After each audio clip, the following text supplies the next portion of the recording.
तो पूरे गोरे कानून थे ना, तो गोरे कानून में कुछ तहफ़्फ़ुज़ तो हुई होगी। क्या तहफ़्फ़ुज़ हुआ? कुछ भी नहीं हुआ भाई। वो बीजेपी होंगी बाद में, सबसे पहले तो वो गवर्नमेंट ऑफ इंडिया है। आप आपकी हुकूमत से बातचीत नहीं करेंगे, नेगोशिएट नहीं करेंगे, तो फिर आपका खसारा है। ये बड़े बड़े शेरवानियों वाले हैं, इन लोगों कहीं ना कहीं आप इन लोगों की बैकग्राउंड चेक करवाओ, वक्त जायदादों पे कब्जा करके बैठे। शायद वो उम्रा हज कर, देखो बेशक अल्लाह गुनाह माफ करने वाला अल्लाह है, तो शायद वो भी गए होंगे हज को। तो हज को जाने के बाद जो है आप जो है बेशक पूरे गुनाहों से पाक हो जाते हैं ना, ये हमारा मुसलमानों का अकीदा है। और जिनको ये लोग इक़्तिदार दिए वो एक नंबर के निकम्मे निठल्ले हैं। फिलहाल तो कांग्रेस तो ऐसा दिख रहा है कि Congress with in Congress with in Congress. मैं सैयद सफदर अली मूसवी और आप देख रहे हैं न्यूज़ वन टीवी।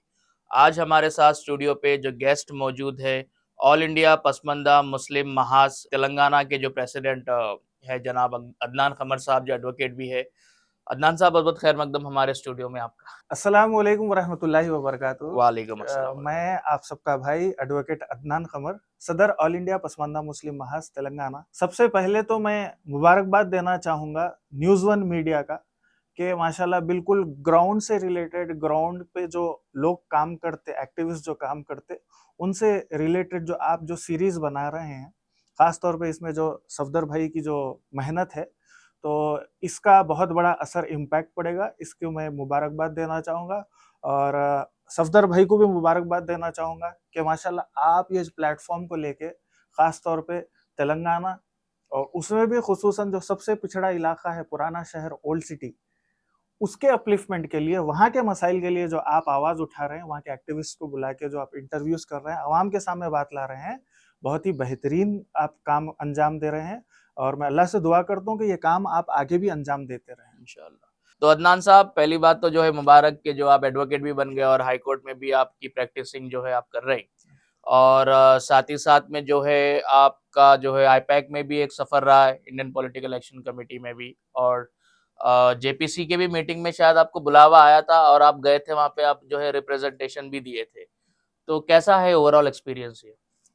देखिए सफदर भाई, मैं आपको आज से ठीक 2 साल पहले का लेके जाना चाहूँगा, जी। जब कड़प्पा में आप और मैं जी। दोनों साथ मिलके जो है सो आईपैक का काम किया करते थे। गाँव-गाँव फिरते थे। वहाँ के जो सो लोगों के जो हालात है, वहाँ का पॉलिटिकल सीनियरों क्या है, वहाँ का सोशल सीनियरों क्या है, आप और मैं मिलके अल्हम्दुलिल्लाह बहुत अच्छा वक़्त साथ में गुज़ारे। जी। और हम दोनों की बात हुआ करती थी कि देखो भाई, आज हम जो मुसलमान हैं बहुत पिछड़े हो चुके हैं। इनके लिए काम करना है, मुश्किलात तो बहुत है क्योंकि ये जो बड़े अज़दे हैं, जो हमको रोकने वाले हैं, वेल ऑर्गेनाइज़्ड तरीके से बैठे हुए हैं। लेकिन हिम्मत नहीं हारेंगे, आगे बढ़ेंगे और कुछ ना कुछ इंशाअल्लाह समाज में, हमारे माशरे में बदलाव लाने की कोशिश करेंगे। 2 साल हो गया, आज आप माशाल्लाह जो है सो ये प्लेटफ़ॉर्म पे है जी। और बड़े-बड़े लोगों के साथ इंटरव्यूज़ कर रहे हैं। आपकी आवाज़ माशाल्लाह जो है सो तकरीबन सैकड़ों लोगों तक जा रही है। ये प्लेटफ़ॉर्म के ज़रिए, इससे हट के भी जो आपके जो और जो प्लेटफ़ॉर्म्स है उसके ज़रिए। तो माशाल्लाह जो ये 2 साल की आपकी मेहनत रही, क्योंकि 2 साल पहले जो हमारी बात हुई थी, ये 2 साल में अल्लाह का करम हुआ कि हम भी जो है सो अपनी वकालत पूरी करें और पसमानदा महाज का बहुत अच्छा काम अंजाम दे रहे हैं दक्षिण भारत में, ख़ास खुसूसन तेलंगाना में। फिर पार्लियामेंट से भी जो है सो इस नाचीज़ को इन्विटेशन आया, पार्लियामेंट से इन्विटेशन आना और जेपीसी में हम जाना, हमारे डेलीगेशन के साथ जाके बात करना। तो मैं वही याद कर रहा था आज आपसे बात करने से पहले यहाँ पे आते हुए कि 2 साल पहले हम लोग बैठ के वो कड़प्पा के माहौल में, वो सचिवालय में, गाँव में जो गाँव है में हम फिरते किया। थे, वहाँ की गुर्बत देखते थे, वहाँ के मसाइल देखते थे और बोलते थे कि ऐसा काम अपने लोगों में करना है।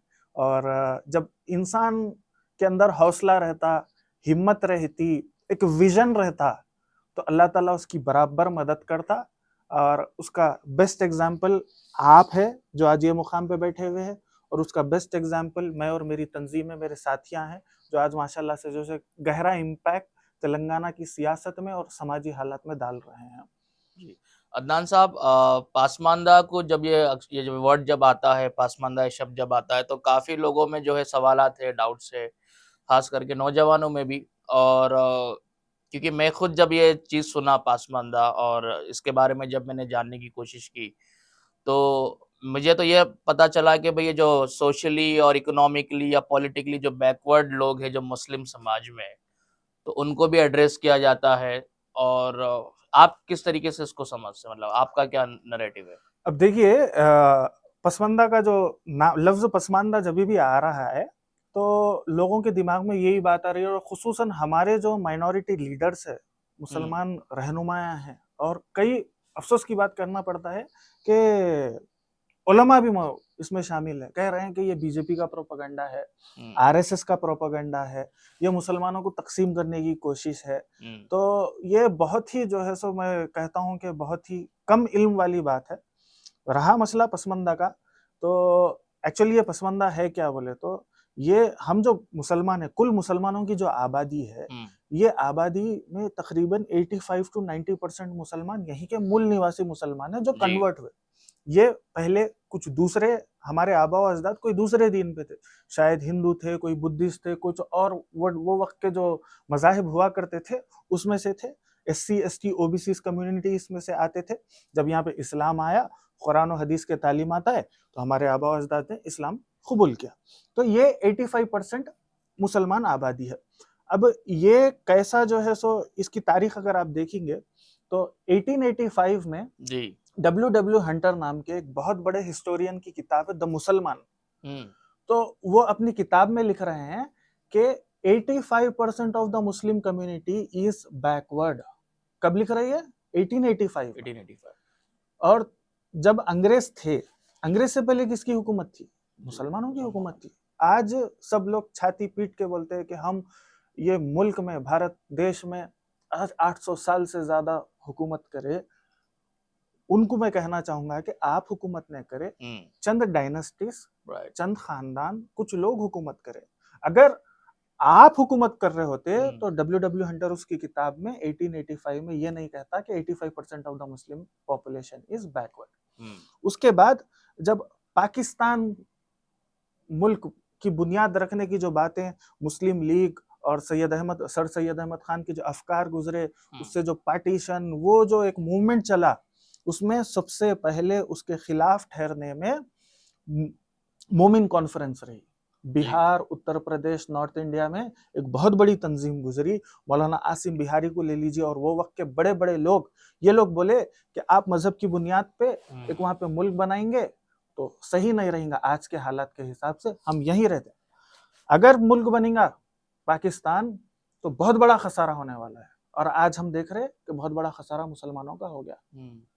खैर, उनका तो खसारा हुआ, वो अपने हाथों से कर लिया, लेकिन यहाँ पे, यहाँ के मुल्क के बाशिंदे हम हैं, हम यहीं पे रहेंगे बोल के सबसे बड़ा अगर मूवमेंट चलाए तो वो मोमिन कॉन्फ्रेंस वाले, यही पसमानदा के लोग आसिम बिहारी रहमहुल्लाह की सदारत में करे। उसके बाद ये मूवमेंट चलता रहा तो अब्दुल क़य्यूम अंसारी रहमहुल्लाह इस पे काम करे। फिर इसको पॉलिटिकल अगर फ्लेवर मिला तो उसके पीछे सबसे बड़ा हाथ जो है सो अली अनवर साहब का है। 90s में बिहार में अली अनवर साहब ये लफ्ज पसमानदा भी जो है उन्होंने हाईलाइट करवाए पॉलिटिकली। तो नीतीश कुमार जब चीफ मिनिस्टर बने तो ये अली अनवर अंसारी साहब को राज्यसभा MP बनाए। क्यों? तुम पसमानदा मुसलमानों की रहनुमाई करो, उनको आगे बढ़ो बोल के। बीजेपी का इससे कुछ लेना देना नहीं है। और अली अनवर साहब 2 मर्तबा राज्यसभा के MP रहे। बीजेपी का इससे कुछ लेना देना नहीं है। और 2004 की मैं बात करूं तो जब YS राजशेखर रेड्डी यूनाइटेड आंध्र प्रदेश के चीफ मिनिस्टर बनने की रेस में थे, अपनी पदयात्रा जो कर रहे थे, तो उन्होंने मुसलमानों को वादा किया था कि मैं मुसलमानों को 5% रिजर्वेशन दूंगा। 5% वो टाइम पे देना मुश्किल था क्योंकि 50% ही लिमिटेशन था। फिर और एक लिमिटेशन ये भी आ गया कि मजहब की, एज पर कॉन्स्टिट्यूशन, मजहब की बुनियाद पे आपको रिजर्वेशन नहीं दिया जा सकता। आपको आपके सोशली इकोनॉमिकली बैकवर्डनेस, आप अंडर प्रिविलेज्ड हैं, उसकी बुनियाद पे जो है सो आपको जो सो रिजर्वेशन मिल सकता। तो 2004 में जब कांग्रेस की हुकूमत बनी, हमारे रिजर्वेशन तकरीबन 2008-9 से मिलना शुरू हुआ स्कॉलरशिप। ये 3-4 साल क्या चले, हाई कोर्ट से 2 मर्तबा ये रिजर्वेशन रिजेक्ट हुआ, अभी भी सुप्रीम कोर्ट में लटक रहा। तो जब रिजर्वेशन जमीनी तौर पे नहीं उतर पा रहा था, तो मजहब की बुनियाद पे नहीं दे सकते थे, तो YSR और इसमें बहुत बड़ा जो है सो आप जो है सो खिदमत जो रहेंगी शबीर अली साहब की रहेंगी। ये लोगों ने PS कृष्णन साहब की कमेटी भी था यहाँ पे। PS कृष्णन यहाँ पे पूरे यूनाइटेड आंध्र प्रदेश का दौरा किया करके मुसलमानों में जो पिछड़े तबकात है, तकरीबन 14 तबकात है, ओके, उनको कैटेगराइज करे करके बोले कि ये लोग डिजर्व करते, सोशली इकोनॉमिकली ये लोग बैकवर्ड है, इनकी हिस्ट्री है पूरी, जी, हम इनको 4% में देंगे। और आज 4% रिजर्वेशन का जो हमारी वजह से हुआ, हमारी नुमाइंदगी की वजह से हुआ, बल्कि जो बोगस लोग बोगस वोट पे जीतने वाली क़यादत जो सीना ठोक के बोल रही, सबसे पहले ये 4% रिजर्वेशन की मुखालिफत करने में अफसोस के साथ कहना पड़ता है कि असदुद्दीन अवैसी साहब थे। और ये जितने भी उलमाए क्राइम है, ये जो उलमाए क्राइम का टोला है, ये लोग 2007-8 में नाक में दम कर दिए थे, नहीं हमको रिजर्वेशन ही ना होना, आप लोग मुसलमानों को बांटने की बात कर रहे हैं। तो पीएस कृष्णन एक गैर मुस्लिम होते हुए उन्होंने रोते हुए समझा रहे थे कि देखिए मैं आपके मजहब में इंटरफेरेंस नहीं कर रहा हूँ जी, आपके मजहब में तो इक्वालिटी है, ऐसा कुछ भी नहीं, लेकिन यहाँ का सामाजिक स्ट्रक्चर ऐसा है, सोशल स्ट्रक्चर ऐसा है जिसमें ये लोग बहुत पिछड़े हैं, बहुत बुरे हालात है। एग्जाम्पल दीजिए, वैसे कौन लोग हैं? देखिए अगर मैं बीसीई में जो 14 कम्युनिटीज आते हैं उनके नाम आपको मैं बताता हूँ कौन से है वो 14। अच्छा, बीसीई का स्कॉलरशिप अगर अपने को स्टूडेंट्स को होना है, फीस रीइंबर्समेंट होना है, या फिर जो है सो जॉब्स होना है, तो अपन बीसीई सर्टिफिकेट लेते हैं। हमारे को खुद को नहीं मालूम कि सिर्फ बीसीई नहीं आता, वहां पे बीसीई के साथ कम्युनिटी का भी नाम आता। तो बीसीई में अत्तर साहिबुल आते, बीसीई में अत्तर साहिबुल आते, अत्तरों का काम करते। बीसीई में अत्तर साहिबुल आते, अत्तर साहिबुल एक जमाने में साइकिलों में, आज भी मस्जिदों के पास आपको आज भी काफी लोग दिखते हैं अत्तर बेचते। तो उनका खानदानी पेशा है अत्तर बनाने वाले, वो यहीं के लोग हैं, गांव फूलों से इधर से उधर से एक्सट्रैक्ट करके अत्तर बनाते। अत्तर साहिबुल है, अच्छा कुंटला वाल्लू है। धोबी मुस्लिम है, मुसलमानों में भी धोबी है। और हम जब यहाँ पे जो है सो 2023 में पसमानदा मुसलमानों के ताल्लुक से जब ज्यादा आवाज उठाने लगे, यहाँ तक कि हमने जो है सो धरना भी दिया धरना चौक पे कि हमारी गिनती करो, हमारे मसाइल सॉल्व करो, तो उस वक्त की जो बीआरएस हुकूमत थी, जिस तरह गैर मुस्लिम धोबियों को 200 यूनिट्स इलेक्ट्रिसिटी फ्री दिए जा रहे थे, हमारी मांग थी हमारे को भी, हमारे पास भी धोबियां हैं, हमारे को भी जो है सो आप 200 यूनिट्स इलेक्ट्रिसिटी फ्री दो।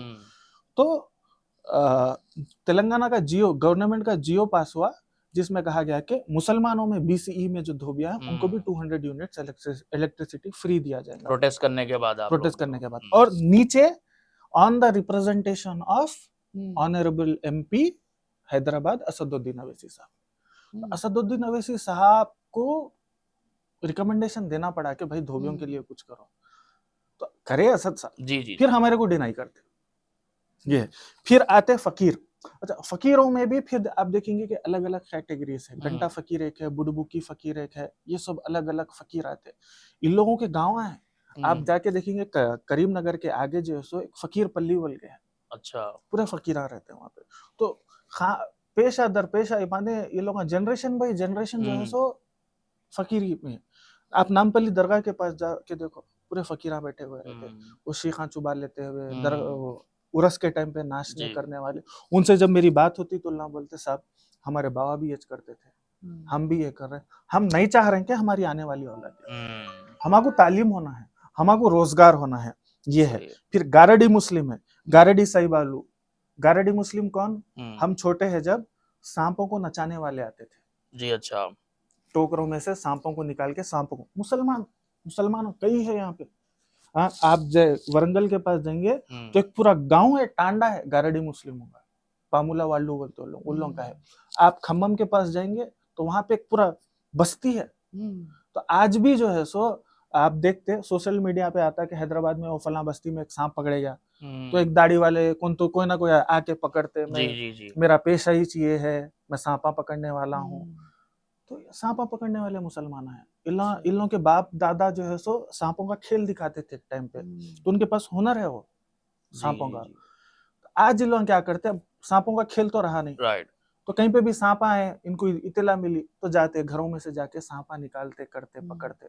तो वो घरों वाले 500-1000 रुपए को दे दिए, इनका गुजारा चल जाता।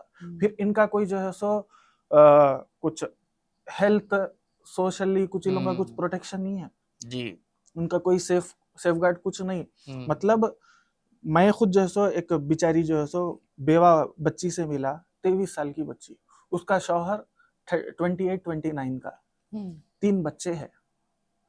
शौहर का काम था, ये गारडी मुस्लिम है, जी सांपा का जी वो, तो उनके गांव में सांप निकला, तो पकड़ने गया, गफलत से सांप इसको काट दिया। तो ये जो गारडी मुसलमानों का जो गांव है इतना पिछड़ा है बेचारों का कि वहां से हॉस्पिटल को जाना बोल तो 1 घंटा, फिर ना कोई अच्छा। एम्बुलेंस सर्विस है, ना रोड सही है, ना कुछ सही है। तो बेचारा जाते जाते रास्ते में फौत हो गया, बीवी बेवा हो गई, बच्चे यतीम हो गए।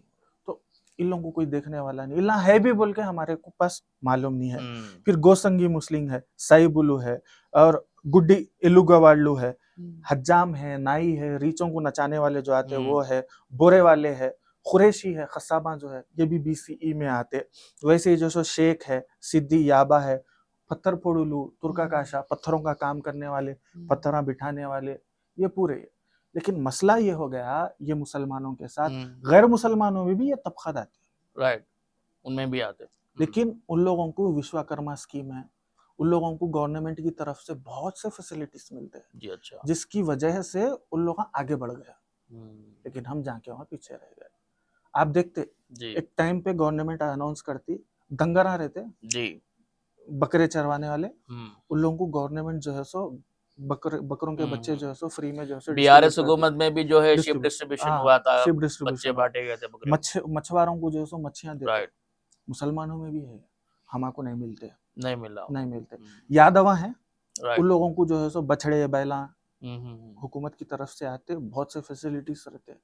हमारे जो डोडी वाले हैं इतने यहाँ पे, भैंसों का जो कारोबार करने वाले हैं, उन लोगों को कभी क्या कुछ गवर्नमेंट की तरफ से फैसिलिटी मिली?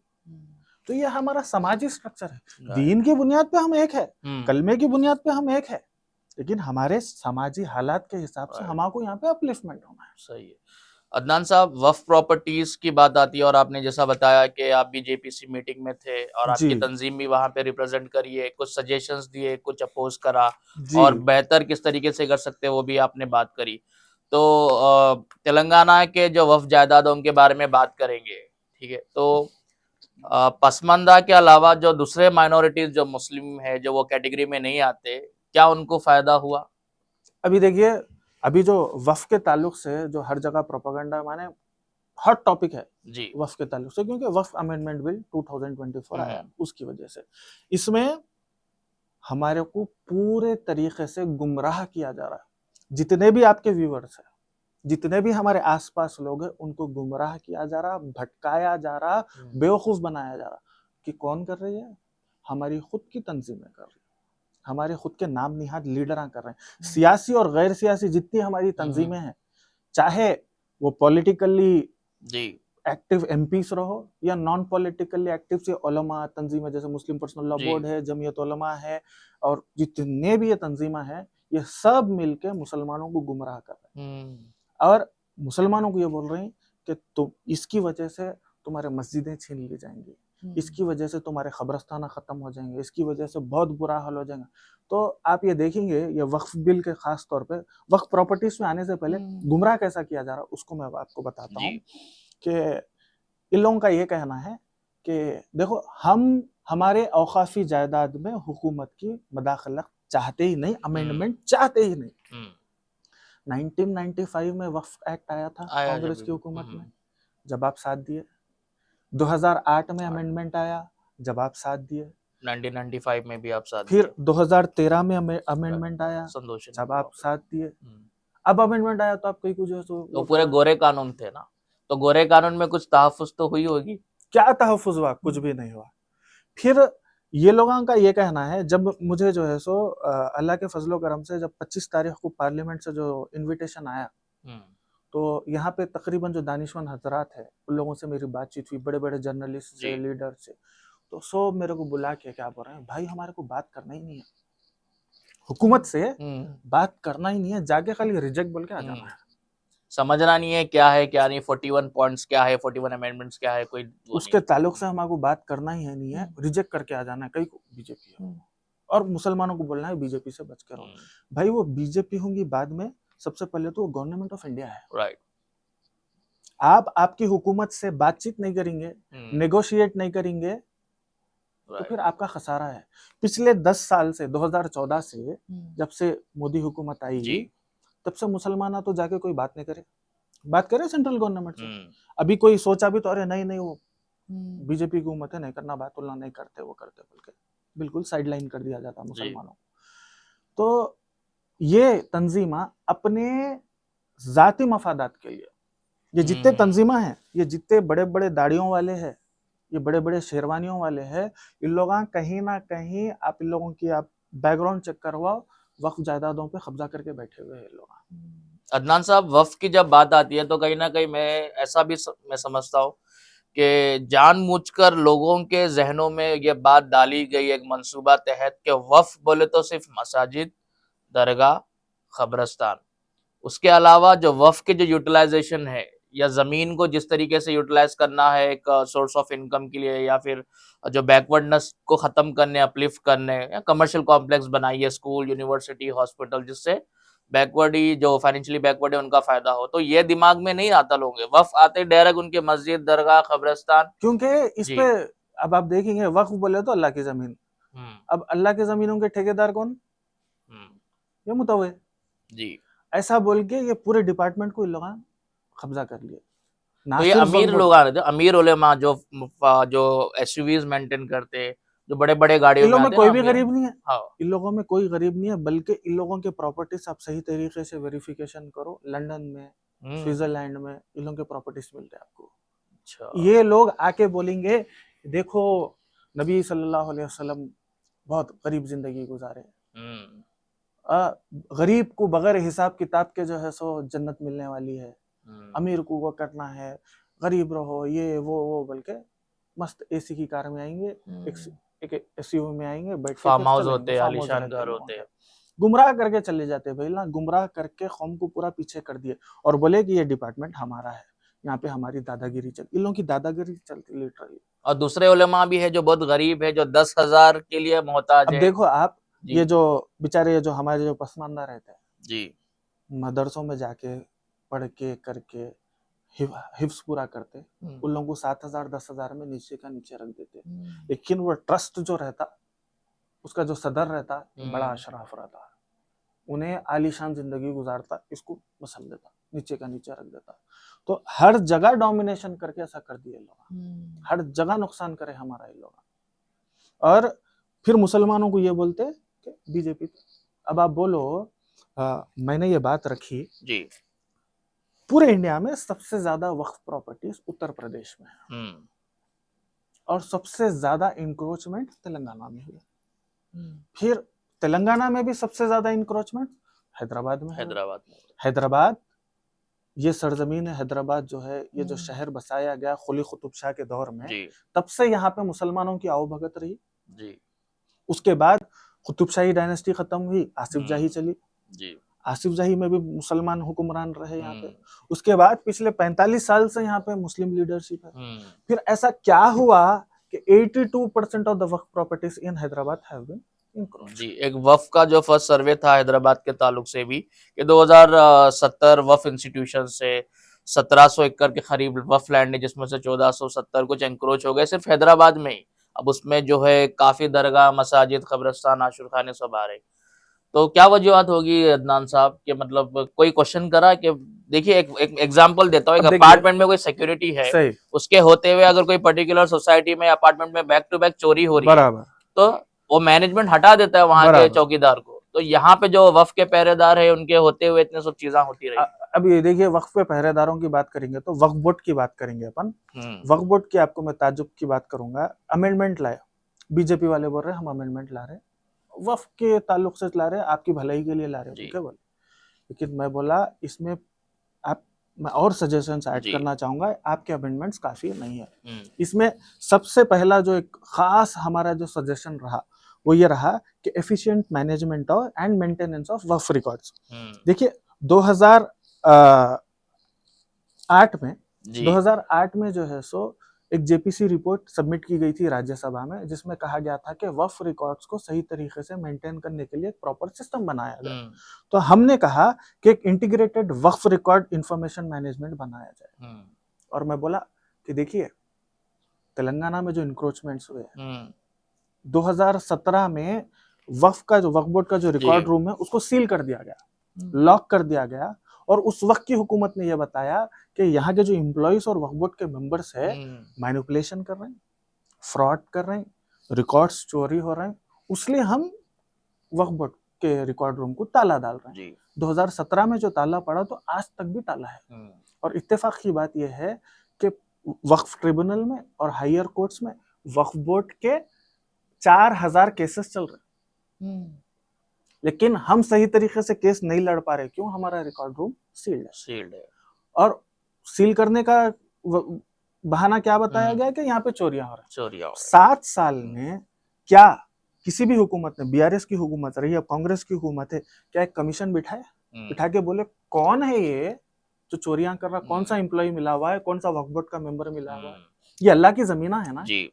तो ऐसी कौन सी शैतानी ताकतें हैं जो वक्फ बोर्ड के रिकॉर्ड रूम से डॉक्यूमेंट चोरी कर रही? मरकजी हुकूमत के तरफ से भी जो वक्फ मैनेजमेंट और असेसमेंट का जो सिस्टम ऑफ इंडिया जो बनाया गया था, तो उसका भी मकसद यही था कि जितने भी डॉक्यूमेंट्स है, दस्तावेज है, उसको डिजिटलाइज किया जाए, जियो मैपिंग टैगिंग किया जाए। तो अब माइनॉरिटी यहाँ पे कांग्रेस की हुकूमत है तेलंगाना में, तो बीआरएस हुकूमत में तो उनके दावे थे कि भाई रिकॉर्ड रूम को खोलो, तो क्या अब रिकॉर्ड रूम खुल गया?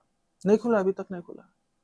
कमिश्नरेट का दर्जा दो, ये भी कहा गया। कुछ नहीं है। बल्कि अभी जो अमेंडमेंट आया उसमें ये भी नहीं है कि ये जो वक्फ के जो मुतवल्लिस है, वक्फ लैंड्स के जो प्रॉपर्टीज के मुतवल्लिस है और वक्फ बोर्ड के जो ऑफिस बेरर्स है, ये लोग कुछ मिसकंडक्ट करेंगे तो इस पे स्ट्रिक्ट एक्शन लेना चाहिए ना।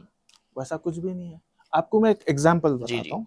दरगाह हुसैन शाह वली के मुतवल्ली के ऊपर 2019 में उस वक्त के वक्फ बोर्ड के सीईओ शाहनवाज कासिम साहब जो है सो केस रजिस्टर करे। क्यों? फ्रॉडलेंट काम कर रहे हैं बोल के। फिर एक पुराने जो सीईओ थे उनको अरेस्ट किया गया। क्यों? वो दरगाह हुसैन शाह वली के मुतवल्ली को ये पुराने सीईओ क्या करे, नो ऑब्जेक्शन सर्टिफिकेट दिए, जिसकी बुनियाद पे वो प्रॉपर्टीज बेचे गए। तो एक सीईओ ये मुतवल्लियों पे इतना बड़ा एलिगेशन लगा के उनको वो करा रहा, और फिर पुराना सीईओ भी इसमें मुलवी से बोल के पकड़ा जा रहा है। कितना मिसमैनेजमेंट है। तो अब दरगाह हजरत शाह खामोश का देख लो। ये मुतवल्ली साहब जो है 2014 में इनको सस्पेंड कर दिया गया था। अकबर निजामुद्दीन साहब को आईपीएस जो स्पेशल ऑफिसर वक्फ बोर्ड के थे इकबाल साहब, उन्होंने इनको सस्पेंड कर दिया गया। फिर साबिर क्यों सस्पेंड किया? 85 एकर्स वक्फ लैंड को इन्होंने जो सो बेच दिए। फिर साबिर गुलशन का मसला आया।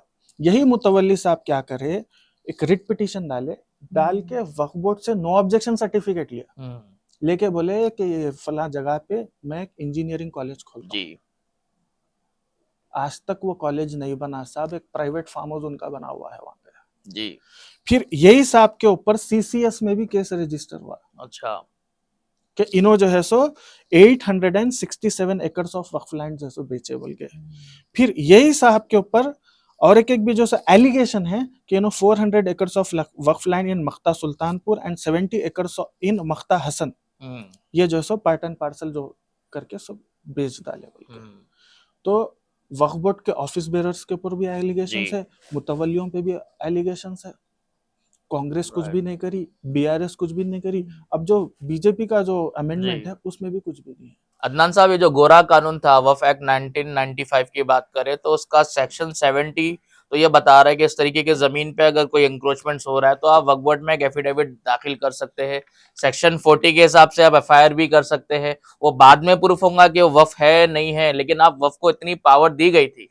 तो ये जो आप बताया अभी लिस्ट इतने सब ढांडलियां हुए, तो क्या वो गोरे कानून का इस्तेमाल क्यों नहीं हुआ? वो जो गोरे कानून में सबसे बड़ी क्या बोलता हूँ कमी ये रही कि अब सपोज यहाँ पे हैदराबाद में एक वक्फ प्रॉपर्टी है जो कब्जा हो गई, आप केस बुक नहीं कर सकते।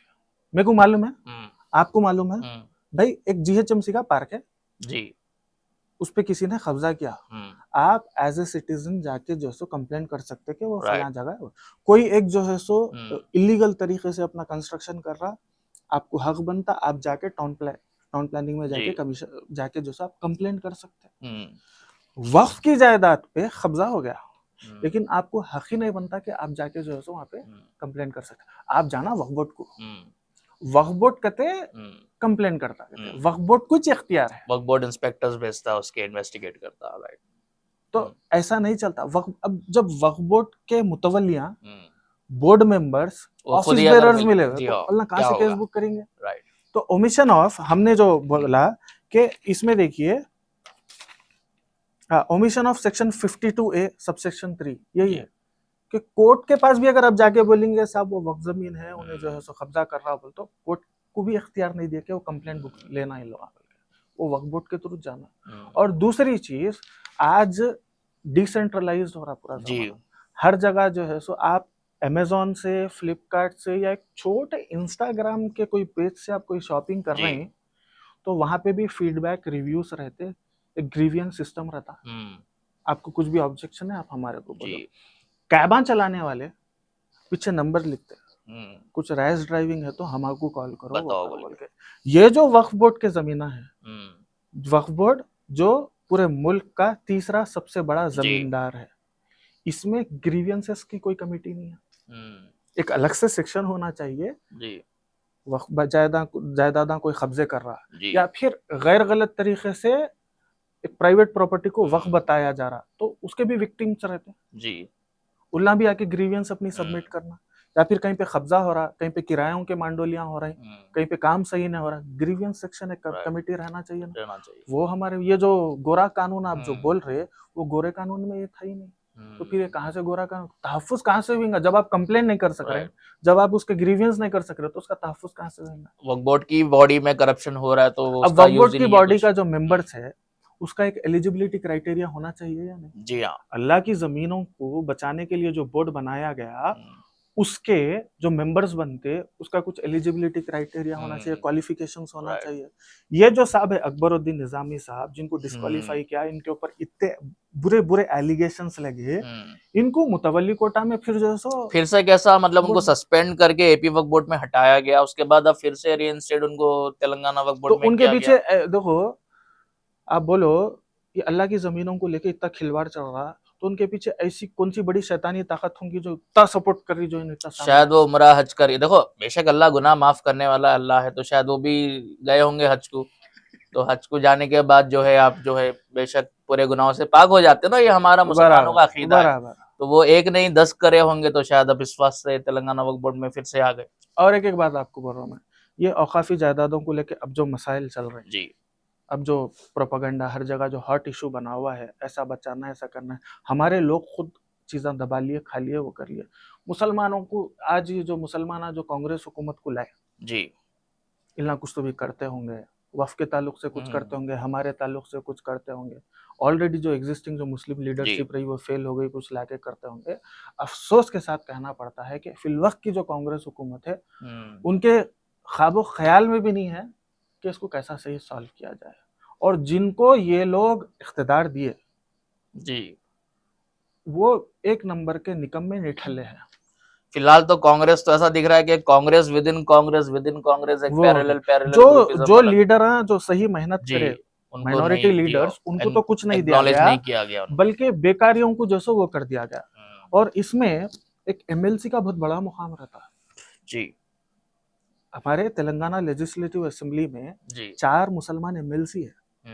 एक है रहमत बेग कादरी साहब, दूसरे है रियाजुल हसन अफंदी साहब तेलंगाना लेजिस्लेटिव काउंसिल में जी, तीसरे जो है सो महमूद अली साहब है जी, और चौथे जो है सो अफसोस के साथ कहना पड़ता है कि आमिर अली खान साहब।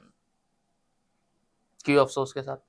आप देखेंगे ये 4 एमएलसी, देखिए लेजिस्लेटिव असेंबली से ज्यादा इंटेलेक्चुअल्स और ज्यादा भारी जो है सो अपर बॉडी है, काउंसिल रहती पूरे इंटेलेक्चुअल। यहाँ पे जो 4 नुमाइंदे हैं करने काम के नहीं है। एक तो ड्राइवर है, दूसरे साहब तो कुछ काम ही नहीं करे, बस एक कोटा में उन्होंने आ गए। शब्बीर अली साहब केसीआर साहब के साथ, सॉरी महमूद अली साहब केसीआर साहब के साथ रहे बोल के वो आ गए। आमिर अली साहब को भी उनके खिदमत की वजह से नहीं मिला, उनको उनके वालिद साहब और उनके चाचा की खिदमत की वजह से मिली। गवर्नर्स कोटा से आए वो, उनका जो नाम गया कहीं को गया। उनके चाचा जो जहीरुद्दीन खान साहब थे, बहुत जबरदस्त डायमंड थे, वैसी शख्सियत के भतीजे हैं और जाहिद अली खान साहब के बेटे हैं बोल के उनको मिला। महमूद अली साहब को कई को मिली एमएलसी, केसीआर के खास है बोल के मिला। हम्म, मिर्जा रहमत बेग को कई को मिली, पार्टी के खास है बोल के मिला, हालांकि जी। उन्हें एलिजिबल नहीं है। और रियाजुल हसन अफंदी साहब को कई को मिली, पार्टी के खास है बोल के मिली, एक रखना पड़ता बोल के मिली। ये चारों जो है जो इतनी जबरदस्त पोजीशंस पे है, इनके खुद के कैपेसिटी से नहीं है ये लोग। तो ये लोग जाके हमारी क्या नुमाइंदी करेंगे, क्या रहनुमाई करेंगे? बल्कि उल्टा ये लोग प्रोपागेंडा करते, उल्टा ये जो मुसलमानों के, जो पसमानदा मुसलमानों के जो अजला में हालात है, इतने बुरे, इतने खतरनाक है, इन लोगों को अंदाजा भी नहीं है। उल्टा प्रोपागेंडा करते कि पसमानदा का मसला बीजेपी का है, ये जो लोग हैं महाज के लोग हैं, ये जो अदनान कमर और उनके साथियां, ये बीजेपी के आरएसएस के एजेंट हैं, इंद्रेश कुमार के लोग हैं कहते हैं। तुमला मिले इंद्रेश कुमार से? हम तो कभी देखे भी नहीं इंद्रेश कुमार को। तो ये लोग जमीनी हकीकत नहीं जानते, इनको बस बिठा दिया गया और शायद किसी गैर मुसलमान को बिठा के बोलते कि तुम्हारा ये मुसलमानों के ताल्लुक से, पसमानदा मुसलमानों के ताल्लुक से कुछ करना पड़ेगा, तो शायद उन्हें कुछ बेहतरी करता था होगा। लेकिन ये चारों से तो कुछ उम्मीद नहीं है सर, कुछ उम्मीद नहीं है। गुलामी से, मस्ती से, अपनी नवाबी से लोगों को वो एमएलसी मिली सो है। यूनाइटेड आंध्रा में भी अदनान साहब जो है टीडीपी की जो हुकूमत रही, तो साल 2001 और 2 में जो रेगुलराइज कर दिया गया काफी वफ की प्रॉपर्टीज को, जमीनों को, यानी कि मतलब सीधा सीधा या तो जो कब्जा करा उन्हीं को बेच दो, उन्हीं को टेरेंट बना दो, तो इस पे भी ज्यादा कुछ वो नहीं हुआ मतलब।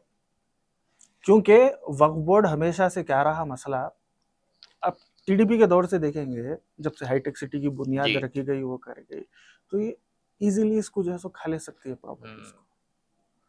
तो इसमें चाहे हुकूमत किसकी भी रहो, जो वक्फ बोर्ड का जो चेयरमैन बनेगा उन्हें भी अपने हाथां धोएगा, जो एमएलए है, मुसलमान एमएलए है, उन लोग भी हाथां धोएंगे इसमें, एमएलसी से उन लोग भी हाथां धोएंगे, सब मिल बांट के खाएंगे इसमें। ऐसा ही रहा।